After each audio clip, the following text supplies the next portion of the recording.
ಏನಪ್ಪ ಬಾಯ್ಲಿ ಹಾಂ ಹೇಳ್ರಿ. ತಗೋ ಇದನ್ನೆಲ್ಲ ಹೊರಗಡೆ ಅಲ್ಲಿ ಮೆಡಿಕಲ್ ಐತಲ್ಲ ಅಲ್ಲಿ ತಗೊಂಡ್ ಬಾ. ಹಾಂ ರೀ. ಅವ ಮಂಜು ಕೊಡಿ, ನಾ ತೊಗೊಂಬರ್ತೀನಿ. ನೀ ಇಲ್ಲ ಒಂದು ಜೊತೆ ಇರು. ಪರವಾಗಿಲ್ಲ ಬಿಡಣ್ಣ, ನಾ ತೊಗೊಂಬರ್ತೀನಿ. ಬೇಡ ಬೇಡ, ನಾ ತೊಗೊಂಬರ್ತೀನಿ. ಮೇಡಮ್, ಈಗ ನಮ್ಮ ಅಪ್ಪಾರು ಹೆಂಗಿದಾರ? ಸ್ವಲ್ಪ ಆರಾಮದಾರ? ಏನಂತ ಅವ್ರ ಕಂಡೀಷನ್ ಹೆಂಗಿದೆ? ನೋಡಿ, ಅವರು ಕರೆಂಟ್ ಏನು ಶಾಕ್ ಹೊಡೆದೈತಲ್ಲ, ಭಯ ಬಿದ್ದಾರ. ಭಯ ಬಿದ್ದು ಮೇಲಿಂದ ತೆಳಗ್ ಬಿದ್ದಾರಲ್ಲ, ಅವನ್ ಸ್ವಲ್ಪ ರಾಡ್ಗಳು ಅಲ್ಲಿ ಇಲ್ಲಿ ತೆರೆದವ. ಕೆಲಸದ ಮೇಲೆ ಅನ್ನ ಮತ್ತು ಅವು ಕೆಬ್ಬಿನದು ಎಲ್ಲ ಇದ್ದವಲ್ಲ ಅವೆಲ್ಲ ತೆರೆದವ. ಕಾಲಿಗೆಲ್ಲಾನು ಸ್ವಲ್ಪ ಹೊಲಿಗೆ ಹಾಕ್ಬೇಕು, ರಗತ್ ಬಂದೈತಿ. ಆಮೇಲೆ ಅವ್ರಿಗಿನ್ನೂ ಸ್ವಲ್ಪ ಪ್ರಜ್ಞೆ ಬಂದಿಲ್ಲ, ಸುಸ್ತಾಗ್ಯಾರ, ರಗತ್ತೆಲ್ಲ ಸುಟ್ಟೈತಿ. ಈಗ ಏನಾಗ ನಾವು ಒಮ್ಗಿಲ್ಲ ರಕ್ತಾನು ಹಾಕಕ್ಕೆ ಬರಲ್ಲ. ಟ್ರೀಟ್ಮೆಂಟ್ ಕೊಡ್ಬೇಕು. ಈಗ ಒಂದು 2-3 ದಿನ ಅಡ್ಮಿಟ್ ಮಾಡ್ಬೇಕಾಕತಿ. ಟ್ರೀಟ್ಮೆಂಟ್ ಕೊಟ್ಟು ಅದಾದಮೇಲೆ ನೋಡಬೇಕು, ಅವ್ರು ರಿಕವರ್ ಆದಮೇಲೆ. ಇಲ್ಲಾಂದ್ರೆ ಅವ್ರ ಕೈ ಕಾಲೆಲ್ಲ ಜುನ್ ಬರೋದು ಈ ಥರ ಆಗತ್ತೆ. ಒಂದು ವಾರ ಇಲ್ಲೇ ಇರಲಿ ಅವ್ರು ಹಾಸ್ಪಿಟಲ್ದಾಗ, ಆಮೇಲೆ ಮುಂದಿಂದ ನೋಡಕ್ಕೆ ಬರ್ತೈತಿ. ಹ್ಞೂ, ಆಯಿತು. ಆರಾಮಾಗೋವರೆಗೂ ಅವ್ರು ಇಲ್ಲೇ ಇರಲಿ. ಏನು ತೊಂದರೆ ಇಲ್ಲ, ನಾವು ಕರ್ಕೊಂಡೋಗೋ ವಿಚಾರನೇ ಮಾಡೋದಿಲ್ಲ. ಒಟ್ಟಿನಲ್ಲಿ ಅವ್ರು ಆರಾಮಾಕ್ಕಾರಲ್ಲ, ಹಂಗೇನು ತೊಂದರೆ ಇಲ್ಲಲ್ಲ? ಏನಿಲ್ಲ ಏನಿಲ್ಲ, ಹಂಗೇನು ತೊಂದರೆ ಇಲ್ಲ. ಜೀವಕ್ಕೇನು ತೊಂದರೆ ಆಗಿಲ್ಲ. ಕಾಲು ಕೈ ಏನು ಮುರಿದಿಲ್ಲ. ಆದ್ರೂ ಮೇಲಿಂದ ಬಿದ್ರೂ ಅವರು ಕಂಬ ಹಿಡ್ಕೊಂಡಾರ. ಕಂಬ ಹಿಡ್ಕೊಂಡ್ಮೇಲೆ ಅಲ್ಲಿಂದ ಒಂದು 4 ಮಂದಿ ಇಳಿಸ್ಕೊಂಡಾರ. ಆದ್ರೆ ಬೀಳೋವಾಗ ಏನು ತೆರೆದವಲ್ಲ ಅವು ಒಂದು ಸ್ವಲ್ಪ ಹೊಲಿಗೆಗಳು ಹಾಕ್ಬೇಕಾಗೈತೆ ಕಾಲುಗಳಿಗೆ, ಕಾಲಿಗೆ ಎಲ್ಲ. ಈಗ ನಾವು ಅದು ಸಲೈನ್ ಅದು ಹಚ್ತೀವಿ ಅವ್ರಿಗೆ. ನೋಡಬೇಕು ಏನಾಕತ್ತು. ಡಾಕ್ಟರ್ ಬಂದು ನಿಮ್ಮ ಜೊತೆ ಮಾತಾಡ್ತಾರೆ. ಈಗ ಅಲ್ಲಿವರೆಗೂ ಇವನ ಮೆಡಿಸನ್ ತೊಗೊಂಬರಿ. ಪೇಷಂಟು ಮಲ್ಕೊಂಡಿದ್ದಾರೆ, ಈಗ ಅವ್ರಿಗಿನ್ನೂ ಪ್ರಜ್ಞೆ ಇಲ್ಲ. ಹ್ಞೂ, ಹ್ಞೂ, ಸರಿ ಆಯ್ತು ಡಾಕ್ಟರ್. ನೋಡಿ, ನಾನು ನಿಮ್ಗೆ ಹೇಳೋದಿಷ್ಟ. ಪೇಷಂಟ್ಗಳು ಭಾಳ ಇರ್ತಾವ, ಎಲ್ಲ ರೂಮಲ್ಲೂ ಪೇಷಂಟ್ ಇರ್ತಾವ. ನೀವು ನಿಮ್ಮ ಒಂದು ಪೇಷಂಟ್ ಸಂಬಂಧ ಇಲ್ಲಿ 10 ಜನ ಬಂದ್ರಿ ಅಂದ್ರೆ ಇರೋ ಪೇಷಂಟ್ಗೆಲ್ಲನೂ ಡಿಸ್ಟರ್ಬ್ ಆಕೈತಿ, ಕಿರಿಕಿರಿ ಆಕೈತಿ. ನೀವು ಅಳೋದು ಕರೆಯೋದು ಮಾತಾಡೋದು ಏನೇ ಇದ್ರೂ ಹಾಸ್ಪಿಟ್ಲಿಂದ ಹೊರಗೆ ಹೋಗಬೇಕು. ಇಲ್ಲಿ ಪೇಷಂಟ್ ನಾವೇನೋ ಮೆಡಿಸಿನ್ ತರಕ್ಕೆ ಅದಕ್ಕೆ ಇದಕ್ಕೆ ಒಬ್ಬರು ಮಾತ್ರ ಇಲ್ಲಿರ್ಬೇಕು. ಉಳಿದವ್ರೆಲ್ಲನೂ ಹೊರಗೆ ಹೋಗ್ರಿ. ಅಲ್ಲಿ ಆಚೆ ಕಡೆ ಬಾಗಿಲಲ್ಲಿ ಚೇರಿದಾವ, ಅಲ್ಲಿ ಕುತ್ಕೊಂಡು ನೀವು ಮಾತಾಡ್ರಿ. ಮತ್ತು ನೀವು ನೈಟ್ ಪೇಷಂಟ್ ಜೋಡಿ ಇರೋರು ಒಬ್ಬರೇ ಇರಬೇಕು, ಓಡಾಡೋ ಹಂಗಿರ್ಬೇಕು. ಅವರ ಪೇಷಂಟ್ ಥರ ಇರಬಾರ್ದು, ಮತ್ತು ಓಡಾಡೋ ಥರ ಇರಬೇಕು. ಅಂಥವ್ರು ಬಂದು ಇಲ್ಲಿ ಇರಬೇಕು. ನಾನು ಇಷ್ಟೇ ಹೇಳಕತ್ತೀನಿ. ನೀವೆಲ್ಲ ಇಲ್ಲಿ ಅಳೋದು ಕರೆಯೋದು ಮಾಡಿದರೆ ನಿಮ್ಮನ್ನು ಇನ್ನೊಂದು ಪೇಷಂಟ್ಗಳು ನೋಡಿ ಭಯ ಬೀಳ್ತಾರೆ. ಇಲ್ಲೆಲ್ಲ ಸ್ವಲ್ಪ ಶಿಸ್ತು ಜಾಸ್ತಿ. ಯಾಕಂದ್ರೆ ಇಷ್ಟು ಗಲಗಲ ಮಾಡೋದು, ಸೌಂಡ್ ಮಾಡೋದು ಇದೆಲ್ಲ ಇಲ್ಲಿ ನಡೆಯೋದಿಲ್ಲ, ಚಲೋ ಅನ್ಸೋದಿಲ್ಲ ನೋಡಿ. ಅದಕ್ಕೆ ಹೇಳಕತ್ತೀನಿ. ನೀವು ಈ ಥರ ಎಲ್ಲ ಮಾಡೋದು ಸರಿ ಕಾಣೋದಿಲ್ಲ ನೋಡಿ. ಈಗ ನಿಮ್ಮ ಮಗಳು ಬಂದು, ಸೊಸಿ ಬಂದ್ಲ, ಹಂಗೆ ಮಗ ಬಂದ ಅಂತ ನೀವು ಗಲಗಲ ಮಾಡ್ಕೊತ ಕುಂಡ್ರಬಾರ್ದು. ಏನು ನಾನು ಹೇಳೋದು ಅರ್ಥ ಆಯ್ತಲ್ಲ? ಅಲ್ಲಿ ಹೊರಗೆ ಹೋಗ್ರಿ, ಮಾತಾಡ್ರಿ. ನೋಡಪ್ಪ, ನೀನು ಪೇಷಂಟ್ ಕಡೆ ಓಡಾಡ್ಬೇಕಾಕತಿ, ನೀವು ಒಬ್ಬಿರಿ ಇಲ್ಲಿ, ಉಳಿದವರೆಲ್ಲ ಹೊರಗೆ ಹೋಗ್ರಿ. ಸರಿ ಆತ್ರಿ. ಅತ್ತಿ, ಅವ್ರು ಹೇಳೋದು ಸರಿನಾ? ಬರ್ರಿ, ನಾವು ಅಲ್ಲಿ ಹೊರಗೆ ಕುತ್ಕೊಂಡು ಮಾತಾಡೋಣ. ಮೇಡಮ್, ಈಗ ನಮ್ಮ ಮಾವನ್ನ ನೋಡಕ್ಕೆ ಬಿಡ್ತೀರಾನ? ಇಲ್ಲಿಲ್ಲ, ಈಗ ಟ್ರೀಟ್ಮೆಂಟ್ ನಡೆಯತ್ತೈತಿ. ಇನ್ನೂ ಹೊಲಿಗೆ ಹಾಕಿ ಎಲ್ಲ ಮಾಡಿ ಸಂಜೆಕನೂ ವಾರ್ಡಿಗೆ ಶಿಫ್ಟ್ ಮಾಡ್ತೀವಿ ನಾವು 8 ಗಂಟೆ ಸುಮಾರು. ಹಾಂ, ವಾರ್ಡಿಗೆ ಶಿಫ್ಟ್ ಮಾಡಿದ್ಮೇಲೆ ನೀವು ಅವ್ರು ನೋಡೋದು. ಅಲ್ಲಿವರೆಗೂ ನಿಮ್ಮನ್ನು ನೋಡೋಕ್ಕೂ ನಾವು ಒಳಗೆ ಎಂಟ್ರಿ ಕೊಡೋದಿಲ್ಲ. ಅದೆಲ್ಲ ಐ.ಸಿ.ಯು ರೂಮ್ ಇರ್ತೈತಿ. ಅಲ್ಲೆಲ್ಲ ನೀವು ಅಲ್ಲಿಂದ ಇಲ್ಲಿಂದ ಅಡ್ಡಾಡ್ಕೊಂಡು ಬಂದು ಒಳಗೆ ಹೋಗೋದು ಸರಿ ಬರೋದಿಲ್ಲ. ಹ್ಞೂ, ಎಲ್ಲ ಶಿಸ್ತಿರ್ಬೇಕಾಕತಿ. ನಾವು ನೀವು ಪೇಷಂಟ್ ಕಡೆ ಇರೋರು ಒಬ್ಬರನ್ನೂ ಅಲ್ಲಿ ಒಳಗೆ ಬಿಡೋದಿಲ್ಲ. ಏನೋ ತರದಿದ್ರು ನಾವೇ ಇಲ್ಲಿಂದ ಇಸ್ಕೊಂಡು ಕೊಡ್ತೀವಿ. ಸರಿ, ನೀವು ಹೊರಗೆ ಇರಿ. ದಯವಿಟ್ಟು ಡಾಕ್ಟರ್ಸ್ ಬಂದು ನನ್ನ ಬೈತಾರೆ, ಆಮೇಲೆ ನನ್ನ ಕೆಲ್ಸಕ್ಕೆ ತೊಂದರೆ ಆಕೈತಿ. ದಯವಿಟ್ಟು ಹೇಳ್ತೀನಿ, ಕೈ ಮುಗಿದು ನೀವು ಎಲ್ಲ ಹೊರಗಿರಿ. ನೀವು ತಿಳಿದವ್ರು ಅನಿಸ್ತೈತಿ. ನಿಮ್ಮ ಅತ್ತಿನ ಅವ್ರು ಇನ್ನೊಬ್ರು ಯಾರದಾರ ನೋಡಿ ಕರ್ಕೊಂಡು ಹೋಗ್ರಿ ಅವ್ರನ್ನ. ಸರಿ ಆಯಿತು, ಅಷ್ಟು ಮಾಡ್ತೈತಿ. ಅತ್ತಿ, ಲಕ್ಷ್ಮಿ ಬರ್ರಿ. ಒಂದ್ಸಲ ಅಪ್ಪನ ನೋಡ್ಬೇಕು ಅನ್ಸಾಕತೈತಿ. ನನಗೂ ನೋಡ್ಬೇಕು ಅನ್ಸಾಕತೈತಿ, ಅತ್ತಿಗೂ ನೋಡ್ಬೇಕು ಅನಿಸ್ತಿರ್ತೈತಿ. ನಾವು ಅರ್ಥ ಮಾಡ್ಕೋಬೇಕಲ್ಲ, ಅವ್ರಿಷ್ಟು ತಿಳಿಸಿ ಸಮಾಧಾನಲೇ ಹೇಳಿದಾರ. ಬರ್ರಿ ಹೊರಗೆ ಹೋಗಿ ಬರ್ರಿ, ಹೊರಗೆ ಅಲ್ಲಿ ಕುಂದ್ರನ್ ಬರ್ರಿ. ಮಂಜು, ಅವ್ರು ಕರೆದ್ರಂದ್ರೆ ನೋಡಕ್ಕೆ ಫಸ್ಟ್ ಅತ್ತಿನ ಬಿಡು. ಹ್ಞೂ ವೈನಿ, ಆಯಿತು. ನಾ ಇಲ್ಲೇ ಇರ್ತೀನಿ, ನೀವು ಹೊರಗಿರಿ. ಅವನ್ನದೊಂದು ಸ್ವಲ್ಪ ಸಮಾಧಾನ ಮಾಡ್ರಿ ವೈನಿ. ಭಾಳ ಅವ್ವ ಅಳಾಕತ್ತಾಳ ಬಂದಾಗಿಂದ. ಹ್ಞೂ, ಮೇಡಮ್ ಅವ್ರ, ನಮ್ಮ ಅಪ್ಪಗೆ ಏನಾಗಲ್ಲಲ್ಲ? ಹ್ಞೂ. ಅಲ್ಲ ಬೈ, ಅಪ್ಪ ಕೆಲ್ಸಕ್ಕೆ ಹೋಗಿದ್ದಲ್ಲ, ಏನಾಯ್ತು? ಅಲ್ಲಿ ದೂರ ಹಳ್ಳಿ ಯಾಕೆ ಹೋಗಂತೀವಿ ಅಪ್ಪಗ ಕೆಲ್ಸಕ್ಕೆ? ಹೌದತ್ತಿ, ಮಾವಂಗ ಇನ್ನು ವಯಸ್ಸಾತ. ಮನ್ಯಾಗನ ಇದ್ಕೊಂಡು ಏನಾರ ಒಂದಿಟ್ಟು ಮಾಡ್ಕೊತ ಹೋದ್ರೆ ಸಾಕು ಅಲ್ಲ. ಅಷ್ಟು ದೂರ ಹೋಗಿ ದುಡಿಯಂಥದ್ದು ಏನೈತಿ? ಅವ್ರು ದುಡ್ದು ಹಾಕುವಂಥದ್ದು ಏನೈತಿ? ಬ್ಯಾಡ, ಇನ್ನು ಮುಂದೆ ಕೆಲ್ಸಕ್ಕೆ ಕಳ್ಸೋದೇ ಬೇಡ ಮಾವನ. ಮನ್ಯಾಗ ಆರಾಮಿರ್ಲಿ. ಏನಾರ ಒಂದು ಅಂಗಡಿ ತೆಗೆದು ಕೊಡುನ್ರಿ ಅವ್ರಿಗೆ, ಒಂದು ಕಿರಾಣಿ ಅಂಗಡಿ ಅದು. ಅದನ್ನ ಮನ್ಯಾಗೇನ ಅಲ್ಲೇ ಮಾಡ್ಕೊತ ಹೋಗೋರು. ಹೊರಗೆ ಹೋಗಿ ದುಡಿಯೋದು ಬೇಕಾಗಿಲ್ಲ. ಮಾವ ಇಷ್ಟು ಕಷ್ಟಪಟ್ಟು ದುಡಿಯೋದು ನನಗೆ ಬೇಕಾಗಿಲ್ಲ ಅತ್ತಿ. ಏನು ಮಾಡ್ಲವ, ಮೊದಲ ಎಲ್ಲ ಹಿರಿಯಾಡ್ಯಾನ ಮಾಡ್ಯಾನ. ಮೊದಲು ಮಾಡಿದ ಪಾಪ ಎಲ್ಲಿ ಬಿಡ್ತೈತಿ? ಮೊದಲೇನು ಅವ್ರು ಅವುಗಳ ಜೋಡಿ ಸೇರಿ ನಮ್ಗೆ ಸಾಕಷ್ಟು ಕಾಟ ಕೊಟ್ಟಾನ. ದೇವ್ರ ಅದನ್ನ ಈಗ ಚಲೋ ಆಗಿದೆ ಅನ್ಕರಿ ಇಲ್ಲ ಅನ್ನಂಗಿಲ್ಲ. ಆದರೂ ಒಂದಿಟ್ಟು ತಿಡ್ಡ ಅದಾನ, ಎಲ್ಲದಕ್ಕೂ ತಿಡ್ಡ ಅದಾನ. ಆದರೆ ಜೀವನಕ್ಕೆ ಗಂಡ ಅನ್ನೋದು ಬೇಕಲ್ವ? ಚಲೋ ಆಗಿದ್ದ ಹೆಂಗೋ ಜೀವನ ಮಾಡ್ಕೊಂಡು ಹೊಂಟಿದ್ವಿ. ದೇವ್ರಿಗೆ ನನ್ನ ಕಂಡ್ರೆ ಇದಾಗಬೇಕಲ್ಲ. ನನಗೆ ಹೆಂಗೆ ತೊಂದ್ರೆ ಕೊಡ್ಲು? ಎಲ್ಲಿ ಕುಂತಾಳಿ ಶಾರದಾ? ಏನು ಮಗಳಿಗೆ ಕೊಡ್ಲು, ಏನು ಹಳ್ಯಾಗ ಕೊಡ್ಲು, ಏನು ಸೊಸಿಗೆ ಕೊಡ್ಲು? ಹಾಂ, ಏನು ಮಗ ಕೊಡ್ಲು, ಗಂಡ ಕೊಡ್ಲು, ಈಕಿಗೆ ಕೊಡ್ಲು, ಯಾರಿಗೆ ಕೊಡಲಿ ಅಂತ ಕಾಯ್ತಾ ಇರ್ತಾನ ದೇವ್ರು. ಒಟ್ನ್ಯಾಗ ಹುಡುಕ್ ಬಂದು ನನಗೆ ಸಿಗ್ತೈತಿ ದೇವ್ರ ಕಷ್ಟನ. ಹಾಂ, ಎಲ್ಲಿ ಕೂತಿರ್ತಾನ ಅಲ್ಲಿಂದ ಈ ಹುಡುಕಿ ನನಗೆ ತುರುಕ್ತಾನ ಕಷ್ಟನ. ಹಂಗಾಗೈತಿ. ಒಂದು ತಿಂಗಳು ಒಂದು ದಿನ ನೆಮ್ಮದಿ ಅಂತ ಇಲ್ಲ ನನ್ನ ಜೀವನಕ್ಕೆ. ಆಗೋಗೈತಿ ಬಿ. ನೀ ಇಲ್ಲದೆಲ್ಲ ಯೋಚನೆ ಮಾಡ್ಕೊಂಡು ಕುಂದ್ರಬೇಡ, ಎಲ್ಲ ಆಗೋಗೈತಿ. ಏನಿಲ್ಲ. ಅಲ್ಲ ಈಗ ಮರ ಐತಿ, ಮರಕ್ಕೆ ಕಷ್ಟ ಕೊಡಕತ್ತನ? ಇಲ್ಲ, ಮನುಷ್ಯರಿಗೆ ಬರೋದು ಕಷ್ಟ. ಯಾವಾಗೂ ಮರ ಬೆಳೆಯತೈತಿ, ಹೌದಾ? ಇಲ್ಲ ಅನ್ನಂಗಿಲ್ಲ, ಅದಕ್ಕೂ ಕಷ್ಟ ಇರ್ತೈತಿ. ನೀರ ಅದಕ್ಕೂ ಏನು ಇಲ್ದರ ಗಾಳಿ ಇಲ್ದ್ರ ಒಣಗಿ ಇಲ್ಲಿ ಎಲ್ಲ ಉದುರಿ ಅದು ಒಣಗಿದಾಕೈತಿ, ಚಿಗುರಾಕತಿ. ಅದು ಆರೋಗ್ಯವಾಗಿ ಐತೆ ಅಂತ ಅದ್ರ ಕಷ್ಟನೂ ಅದಕ್ಕೆ ನೋವು ರಗಡ. ಹಂಗ ಮನುಷ್ಯಗನು ನಾವು ಚಿಗುರಾಕತ್ತು ಅಂದ್ರೆ ಚಿಗುರ್ತೀವಿ, ಇಲ್ಲ ನಮಗೂ ಕಷ್ಟ ಅಂದ್ರೆ ಒನ್ಕೋತ ಹೋಗಿರ್ತೀವಿ. ಅದು ನಮ್ಮ ಹಂಗ ಮನುಷ್ಯರಿಗೆ ಎಲ್ಲ ಒಂದು ಜೀವಿ ಹುಟ್ಟೈತಂದ್ರೆ ಅದಕ್ಕೆ ನೋವ ನಲಿವ. ಈಗ ಒಂದು ಇರಿ ಬೈತಂದ್ರೂ ಅದಕ್ಕೆ ಕಷ್ಟ ಇರೋದನ್ನವೇ. ಅದ್ರ ಪರಿಸ್ಥಿತಿನೂ ಇದೆ. ಯಾರು ತುಳ್ದಾರಲ್ಲ, ಯಾರು ಬಿಟ್ಟಾರಲ್ಲ, ನನ್ನ ಯಾರು ಕೊಂದಾರಲ್ಲ, ನಾ ಎಲ್ಲಿ ದಾಟೋಗ್ಲಿ, ಹೆಂಗ್ ದಾಟೋಗ್ಲಿ, ನಂಗೆ ತಿನ್ನ ಕೊಟ್ಟು ಕೂಡ ಸಿಗ್ಬೇಕಲ್ಲ. ಇದೇ ಇರೋದು ಬಿ. ಏನ್ ಮಾಡೋದು ಹೇಳು? ಹೌದ್ರಿ, ನೀವು ಕರೆ ಹೇಳೋದು ಕರೆನ. ಅಲ್ರಿ, ಯಾಕೆ ಇಷ್ಟು ಕಷ್ಟಪಟ್ಟು ಮಾವ ದುಡಿಯಕ್ಕೆ ಹೋಗ್ಬೇಕು? ನೀವು ಯಾಕೆ ಅವ್ರಿಗೆ ಕೆಲ್ಸಕ್ಕನ ಹೋಗ್ಬೇಡ ಮನ್ಯಾಗ ಕುಂದ್ರ ಅಂತ ಅಂದಿಲ್ಲ? ಅಂದೇನಿ ಅಪ್ಪ ಹೋಗ್ಬೇಡ ಮನ್ಯಾಗ ಇರಂತ ರಗಡ ಹೇಳೀನಿ. ಆದ್ರೆ ಅಪ್ಪ ಮಾತು ಕೇಳ್ಬೇಕಲ್ಲ, ಹೋಗಿರ್ತಾನಂತಾನ. ಹೋಗ್ಬಿಡಂತ ಸುಮ್ಮನೆ ಆಗಿದ್ನಿ. ಮನ್ಯಾಗಿದ್ರೆ ಕಿಟಿ ಕಿಟಿ ಹಚ್ಕೊಂಡ್ ಕುಂಡಿರ್ತಾನ ಅಂತೇಳಿ. ಆದ್ರೆ ನೋಡಿ ಹಿಂಗಾತಿ. ಅದಕ್ಕೆ ನಾನೇನು ಹೇಳ್ತೇನೆಂದ್ರೆ, ಅವ ಕೆಲ್ಸಕ್ಕೆ ಹೋಗೋದ ಬೇಡ. ಮನ್ಯಾಗನೇ ಆರಾಮಿರ್ಲಿ, ಕೆಲ್ಸಕ್ಕೆ ಹೋಗೋದ ಬೇಡ. ಆರಾಮಾಗಿ ಉಣ್ಕೋತ ತಿನ್ಕೋತ ಇರ್ಬೇಕು. ನೀನು ಇರ್ಲಿ, ಅಪ್ಪನೂ ಇರ್ಲಿ. ಎಲ್ಲಿ ದುಡಿಯೋದು ಬೇಡ, ಏನು ಮಾಡೋದು ಬೇಡ. ಆದ್ರೂ ಆರಾಮ ಅಕ್ಕನಂತಾರ, ಏನು ಇಲ್ಲ ಅಂತ ಹೇಳಕತ್ತಾರ.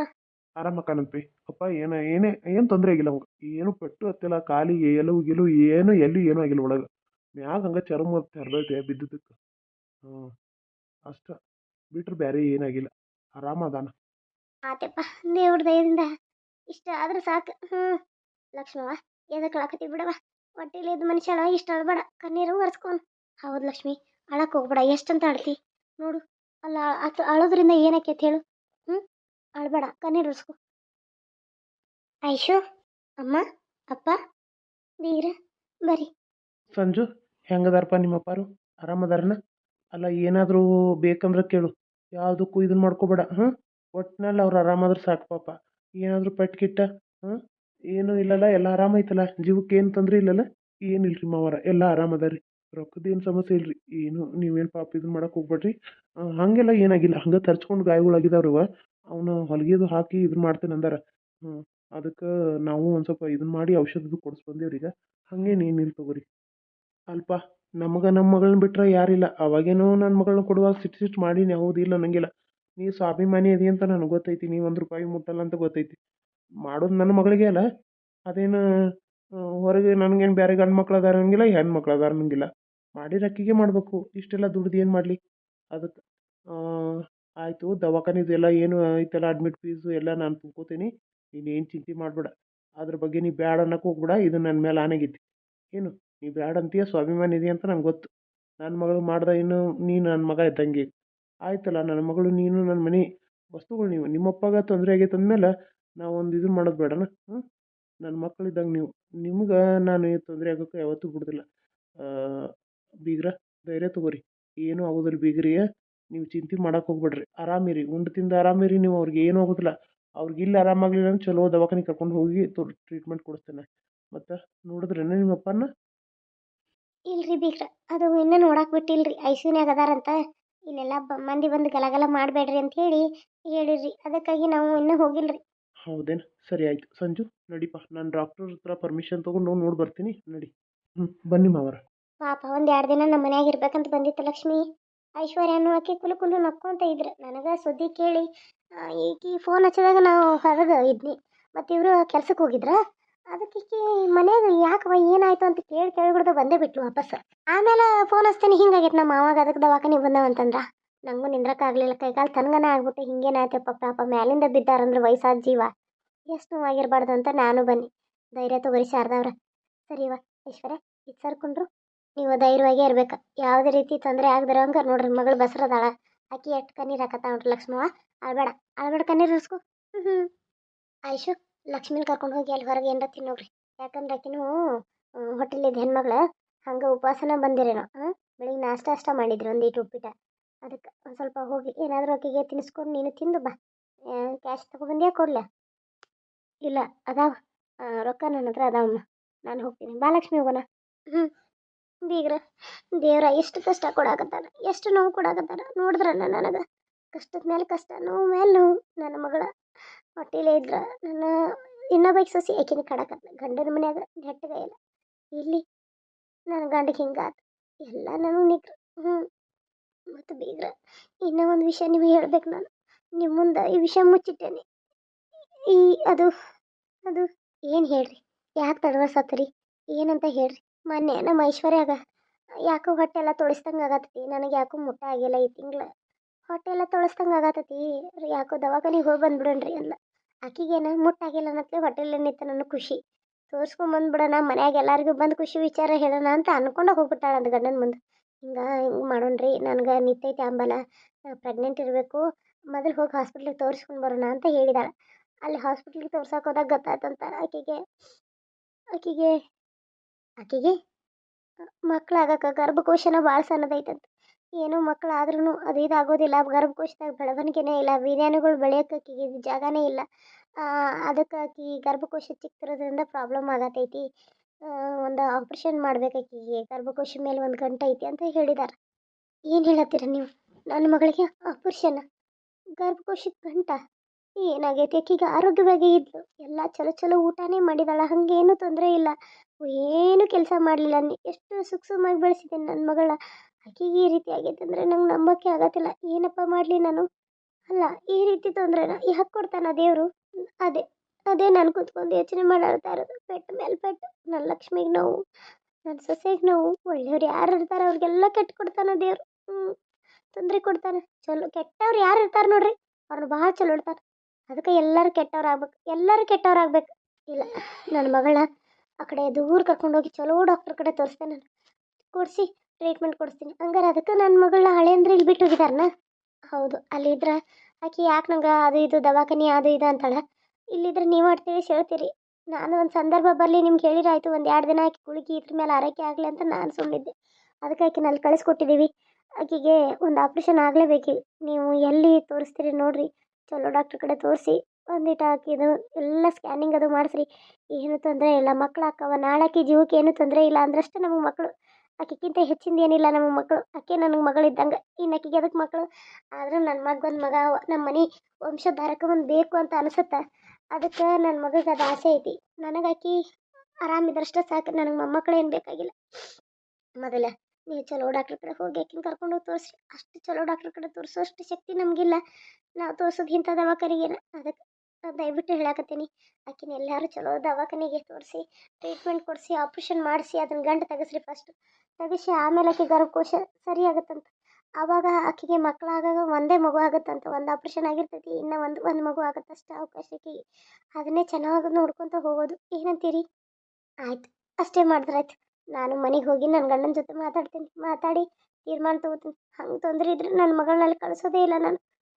ನನ್ನ ಮನೆಯಾಗ ಇಟ್ಕೊತೀನಿ. ನಿಮ್ಗೇನು ಅಭ್ಯಂತರ ಇಲ್ಲಲ್ಲ? ನನಗೇನು ಅಭ್ಯಂತರ ಇಲ್ಲ, ಕರೆ ನೀವು ಮನೇಲೇ ಇರಲ್ಲ ಅಂತೀರಿ, ಬರೀ ಹೊರಗೆ ಹೊರಗೆ ಅಂತೀರ. ಆಕೆಗೆ ಅಲ್ಲಿ ಇರೋಕ್ಕಾಗಲ್ಲ, ನಾ ಮನೆಗೆ ಹೋಗ್ತೀನಿ ಅಂತಾಳೆ. ಅದಕ್ಕೆ ನಾನು ಏನು ಹೇಳ್ತೀನಿ ಅಂದ್ರೆ, ನೀವು ಒಂದು ಸ್ವಲ್ಪ ಆಕೆ ಜೊತೆ ಸಮಯ ಕಳೀರಿ. ನೀವು ಎಷ್ಟು ಸಮಯ ಆಕೆ ಜೊತೆ ಕಳಿತೀರಲ್ಲ ಅಷ್ಟು ಆಕೆ ಮನೇಲಿ ಇರೋಕೆ ಆಕೆಗೆ ಒಂದು ಇದು ಅನ್ನಿಸ್ತೈತಿ. ನೀವು ಆಕೆ ಜೊತೆ ಇರೋದು ಆಕೆನ ಒಬ್ಬಂಟಿ ಮಾಡಿಬಿಟ್ಟು ನೀವು ಹೊರಗೆ ಹೋಗ್ಬಿಟ್ರಂದ್ರೆ ಆಕೆಗೆ ಇರೋಕ್ಕಾಗಲ್ಲ. ನಾನು ಏನು ಹೇಳ್ತೀನಿ ನಿಮ್ಗೆ ಅರ್ಥ ಆಯ್ತಾನ? ಆಯಿತು ಬೀಗ್ರಿ, ಆಯಿತು, ನನಗೆಲ್ಲ ಅರ್ಥ ಆಯಿತು. ನಾನು ಮಾಡಿದ್ದು ತಪ್ಪ. ಮಗಳಿಗೆ ಒಂದಿಟ್ಟು ಅವಕಾಶನೂ ಕೊಡಲಿಲ್ಲ. ಬರೀ ಕೆಲಸ, ಬರೀ ಕೆಲಸ. ಆ ಕ್ಲಬ್ಬು, ಈ ಕ್ಲಬ್ಬು, ಆ ಸಂಘು, ಈ ಸಂಘು, ಆ ಮಹಿಳಾ ಸಂಘ, ಇದು ಇದರಲ್ಲೇ ಹೋದೆ ನಾನು.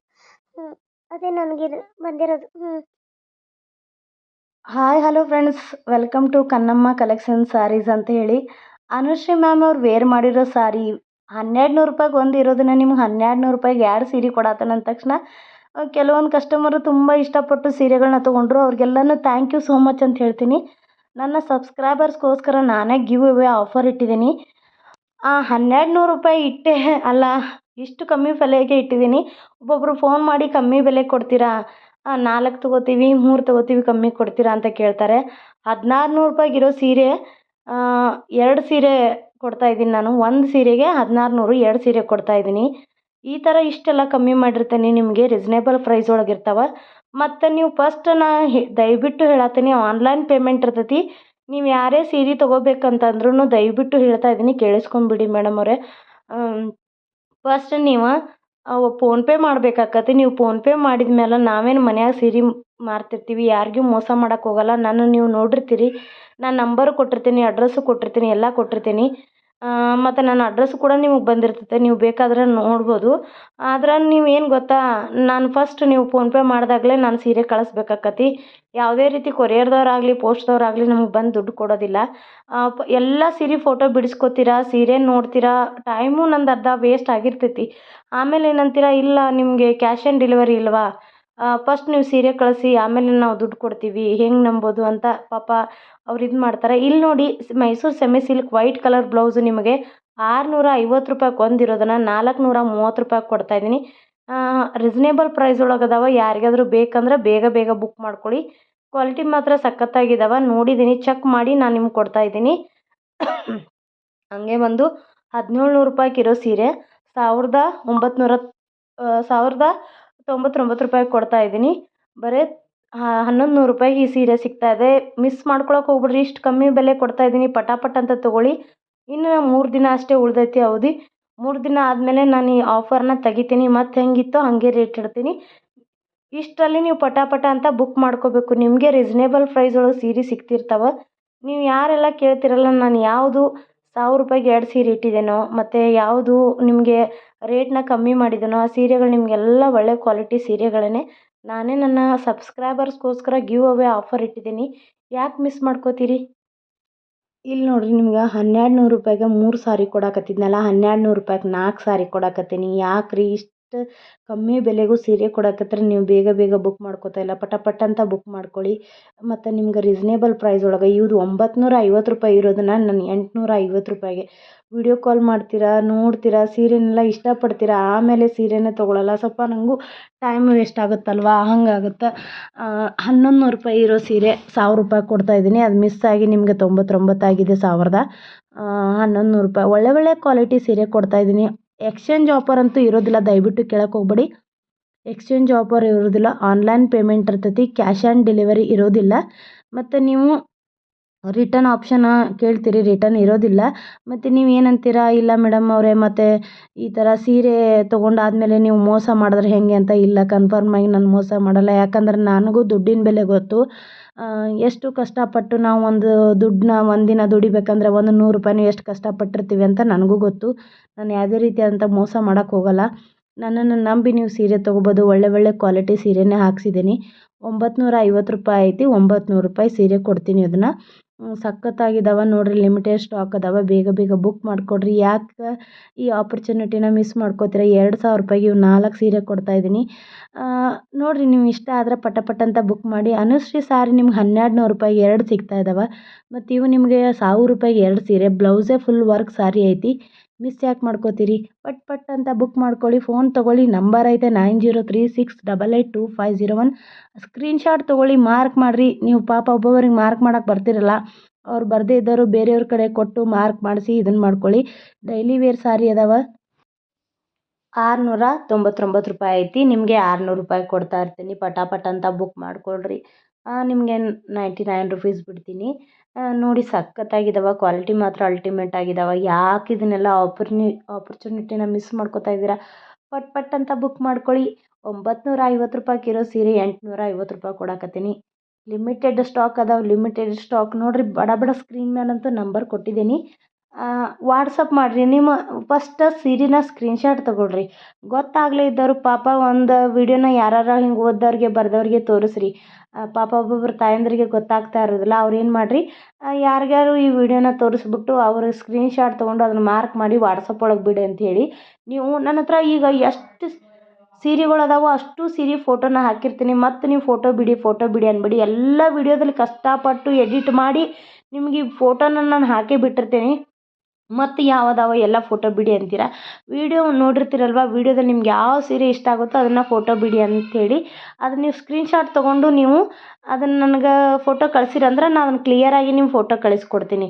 ವರ್ಕ್ ಸಾರಿ ಅದಾವ, ಸ್ಟೋನ್ ವರ್ಕು, ಇಳಕಲ್ ಸಾರಿ, ಬಾರ್ಡರ್ ಸಾರಿ, ಡೈಲಿ ವೇರ್ ಸಾರಿ, ಎಲ್ಲ ಕ್ವಾಲಿಟಿ ಸೀರೆ, ಸೆಮಿ ಮೈಸೂರು ಸಿಲ್ಕ್ ಸಾರಿ, ಟ್ರೆಂಡಿಂಗ್ ಇರುವಂಥ ಎಲ್ಲ ನನ್ನ ಕಡೆಸಿ ಅದಾವೆ. 1400 ರೂಪಾಯಿಗೆ ನೋಡಿರಿ. ಇಷ್ಟು ಒಳ್ಳೆ ಕ್ವಾಲಿಟಿ ಸ್ಮೂತ್ ಸಿಲ್ಕಿ ಸಾರಿನ 4 ಸಾರಿ ಯಾರು ಕೊಡ್ತಾರೆ ಹೇಳಿ? ಹೋಲ್ಸೇಲ್ ಅಂಗಡೀಲಿ ಹೌದು ಸಿಗ್ತಾವ ನಿಜ. ನಿಮ್ಗೆ ಅಲ್ಲಿ ಬಲ್ಕ್ ಒಳಗೆ ತೊಗೊಂಡ್ರೆ ಮಾತ್ರ ಸಿಗ್ತಾವೆ, ಒಂದೊಂದು ಪೀಸ್ ಸಿಗ್ತಾವ, ಸಿಗೋದಿಲ್ಲ. ಬಲ್ಕ್ ಒಳಗೆ ನೀವು ತೊಗೋಬೇಕು, ಅವಾಗ ನಿಮ್ಗೆ ಕಮ್ಮಿ ರೇಟ್ ಕೊಡ್ತಾರೆ ಅವರು. ಹಾಗೆ ಹೋದರೆ ನೀವು ಹೋಲ್ಸೇಲ್ ಒಳಗೆ ಹೌದಪ್ಪ, ಬಲ್ಕ್ ಒಳಗೆ ನೀವು ಒಂದು 6, 7, 8 ಒಂದೇ ಕಲರ್ ತೊಗೋಬೇಕಾಕತಿ. ಅದೇನಾಕೈತಿ ಲಾಭ ಆಗಲ್ಲ. ಹಿಂಗೆ ನೋಡಿರಿ, ನೀವು ನನ್ನ ಕಡೆ ತೊಗೊಂಡಾಗ ನಾನು ಹೋಲ್ಸೇಲ್ ಒಳಗೆ ಕೊಡ್ತಿರ್ತೀನಿ. ಇನ್ನು ಹೋಲ್ಸೇಲ್ ರೇಟಾಗ ಮಾರ್ಬೇಕು ಅನ್ನಕತ್ತೀನಿ ನಾನು. ಇಷ್ಟು ನೋಡಿರಿ ಮದ್ವೆಗೆ ಹಾಕೊಳ್ಳೋಂಥ ಶಾಲು ಅಂತ ಸಾರಿ ಇವ. ಬಾರ್ಡರ್ ಸ್ಮೂತ ರಿಚ್ ಪಲ್ಲು ಸಾರಿ, ಸ್ಮೂತ್ ಒಟ್ಟು ಉಬ್ಬಂಗಿಲ್ಲ ರೀ ಸೀರೆ. ಅಷ್ಟು ಒಳ್ಳೆ ಕ್ವಾಲಿಟಿ ಗೊಂಡೆನೂ ಅದಾವ. ಬರೀ ನಿಮ್ಗೆ 1099 ರೂಪಾಯಿ ಅಷ್ಟೇ ಇವು. ಇಷ್ಟು ಒಳ್ಳೆ ಕಲೆಕ್ಷನ್ ಸೀರೆನ ಯಾಕೆ ಮಿಸ್ ಮಾಡ್ಕೊಳ್ತೀರಿ ನೋಡಿರಿ. ಸಾಫ್ಟ್ ರಿಚ್ ಪಲ್ಲು ಸಾರಿ 950 ರೂಪಾಯಿ ಇರೋದು 799 ರೂಪಾಯಿ ಕೊಡಕತ್ತೀನಿ. ಬಾರ್ಡರ್ ಸಾಡಿ ಅದಾವ, ಸ್ಮೂತ್ ಅದಾವ. ಯಾರಿಗಾದ್ರೂ ಬೇಕಂದ್ರೆ ಬೇಗ ಬುಕ್ ಮಾಡ್ಕೊಳ್ಳಿ. Thank you.